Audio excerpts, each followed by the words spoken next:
Olá, alunos, eu espero que esteja tudo bem com vocês, espero que vocês tenham descansado depois desse período de recesso. Eu vou estar dando uma retomada na última transmissão que a gente teve, que foi antes do recesso, mas eu tive aquele problema técnico que a conexão acabou caindo e não deu para mim terminar, então eu vou estar dando uma retomada para vocês poderem entender aquilo que vocês não conseguiram ouvir na última transmissão. Lembrando que o resumo sobre as principais características dos 5 reinos que eu havia, que no caso foi a aula que eu fiz antes do recesso e a qual eu vou dar uma retomada agora, eu já postei no Classroom, eu postei no mesmo dia da nossa última transmissão, já está lá.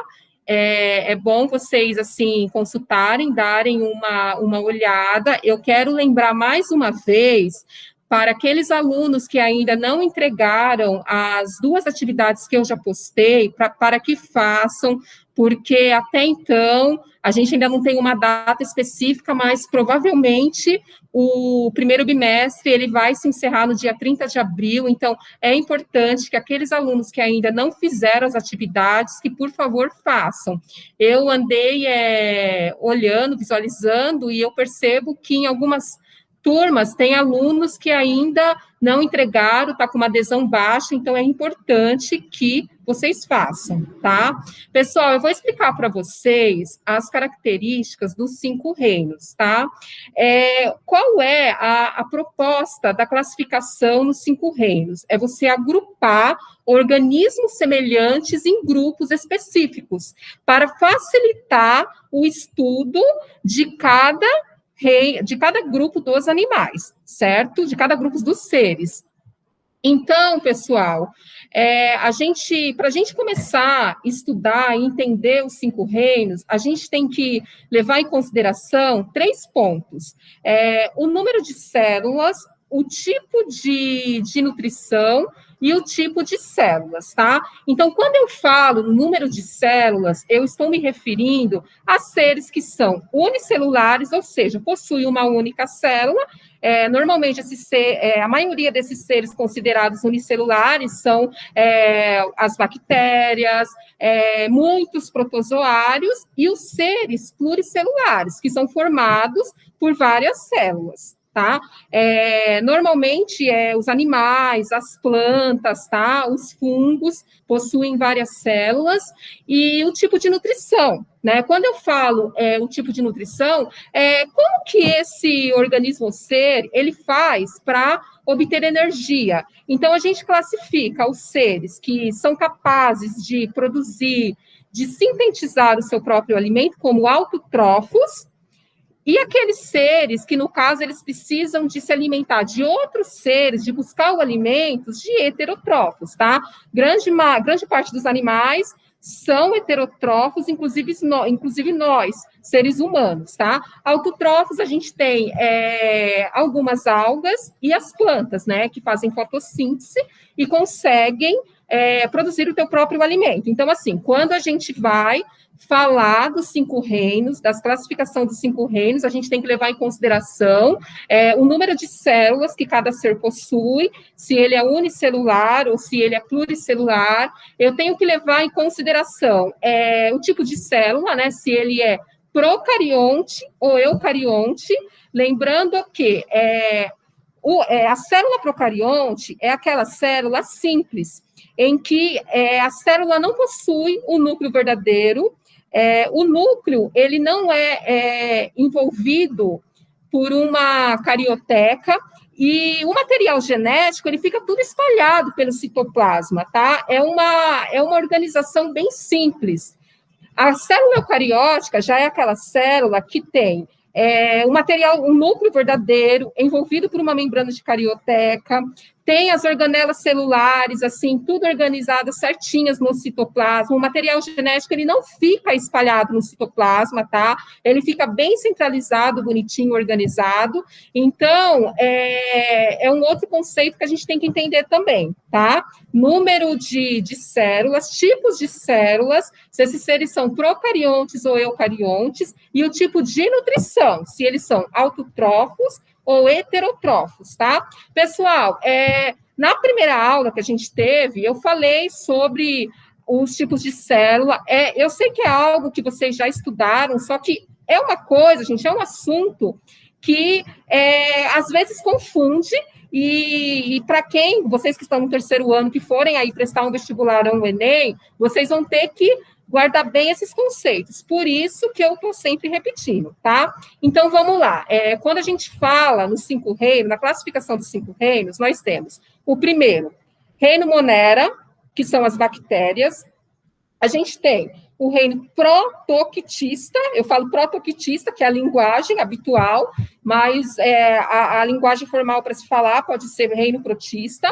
Nós temos o reino fungi, nós temos o reino plantae e o reino animalia, tá? Eu vou falar, gente, bem rapidinho, bem simplificado sobre os 5 reinos, porque eu coloquei as características lá no resuminho que eu preparei para vocês, tá?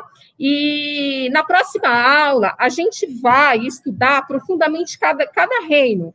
Aí vocês vão estudar características de reprodução de uma forma mais profunda. Daí vocês vão poder entender como cada animal desses grupos, cada ser desses grupos se comporta na natureza, tá? Então, agora eu vou ser bem breve.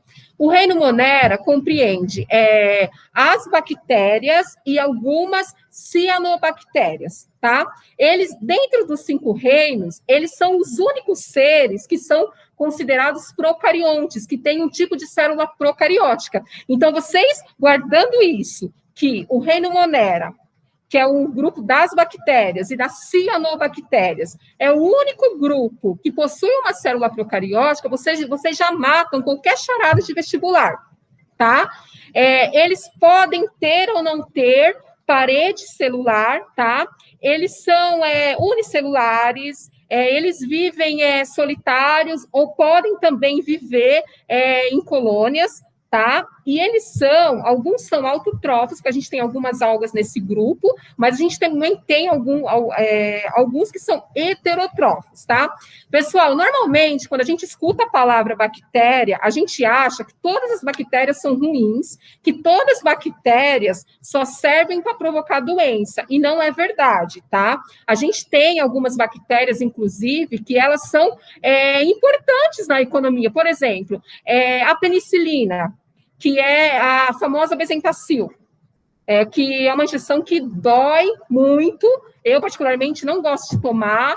Hoje em dia, já não se pode mais aplicar como se era aplicado antigamente, mas em alguns casos o médico ainda receita, principalmente quando você tem alguma infecção forte de garganta. Foi graças, né, a um tipo de fungo, né? No caso, que foi o penicillium, que através desse fungo que a gente conseguiu, né, inventar esse medicamento para combater infecções, tá? Então, a gente tem bactérias também que são utilizadas na indústria para produzir alimentos, e a gente também tem o caso do penicillium, que é utilizado, né, no caso dos fungos, para produzir a penicilina, tá? E então, assim, não são todas as bactérias que são vilãs, tá? O segundo reino, pessoal, é o protoquitista, tá? Que a gente tem os protozoários, inclusive, né? A gente tem alguns protozoários que causam doença, no caso, o Trypanosoma cruzi, que é o causador da doença de Chagas, tá? A gente tem algumas águas dentro desse grupo. Os protozoários, eles têm uma célula eucarionte, tá? Eles podem ter ou não ter parede celular. A organização celular, a maioria é unicelular, possui uma única célula, e eles podem também viver solitários ou em colônias, tá? O tipo de nutrição, alguns são autotrófos e outros são heterotróficos, tá? O terceiro reino é o reino fungi, tá? É o reino dos fungos.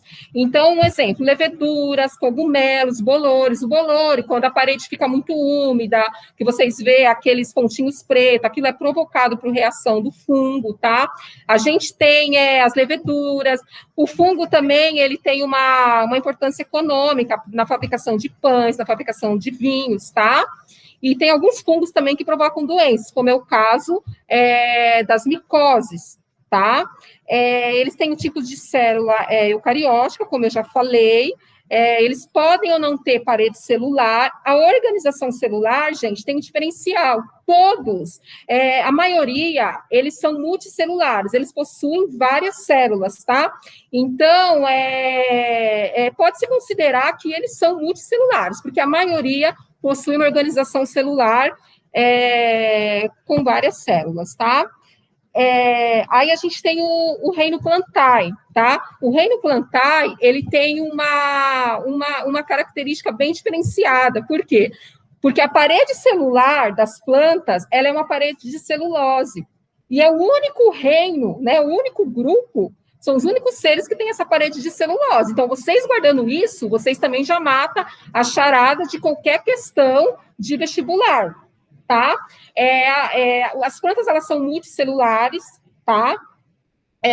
Parede celular presente, parede celular de celulose.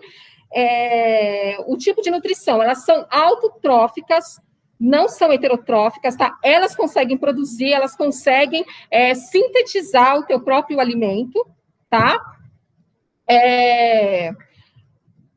Os principais exemplos de plantas, que depois a gente vai no segundo bimestre a gente vai estudar o grupo das plantas, a gente vai estudar a fisiologia das plantas, a gente tem os principais grupos, briófitas, que são as plantas mais primitivas, pideridófitas, gimnospermas e angiospermas, tá? Mas o que vocês precisam guardar nesse momento o reino plantae compreende as plantas, elas são autotróficas, fazem fotossíntese, produzem o teu próprio alimento, tá? São multicelulares, possuem várias células, tem uma parede celular de celulose, são as únicas do grupo que possuem essa parede celular de celulose, tá? O último reino é o reino animalia, que compreende todos os animais, vertebrados, invertebrados e o ser humano, inclusive nós, tá? Eles são formados por várias células, eles possuem células eucarionte, eles não possuem parede celular, tá? É o único grupo que não possui parede celular ausente. Então, guardando isso também já mata qualquer charada, tá? O tipo de nutrição, todos são heterótrofos, eles necessitam de buscar o alimento, tá? Eles não são capazes de produzir e sintetizar o teu próprio alimento, tá? E é o último, né, dos 5 reinos, tá? A gente vai, no segundo bimestre, estudar detalhadamente cada reino, o reino das plantas, o reino animalia. Na próxima aula, a gente já vai estudar detalhadamente sobre as bactérias, daí vocês poderão entender melhor, tá? Aqui foi mais, assim, uma pincelada para vocês entenderem um pouco daquilo que está no resumo. Amanhã, na sexta-feira, eu vou postar uma atividade sobre os 5 reinos, as características dos 5 reinos. Nas atividades anteriores, a maioria de vocês foram bem, né? Vocês até que estão entendendo, estão, assim, respondendo certo. Normalmente, quando eu coloco ok, obrigada pelo envio, porque está tudo ok. Quando está errado, aí eu coloco alguma observação, tá? E, pessoal, é isso, tá? Eu não vou me estender muito, porque eu sei que se torna cansativo. Se vocês tiverem alguma dúvida, vocês podem, por favor, deixar nos comentários do Classroom, ou vocês tiram no nosso próximo encontro, tá? Obrigada pela atenção, se cuidem e até mais.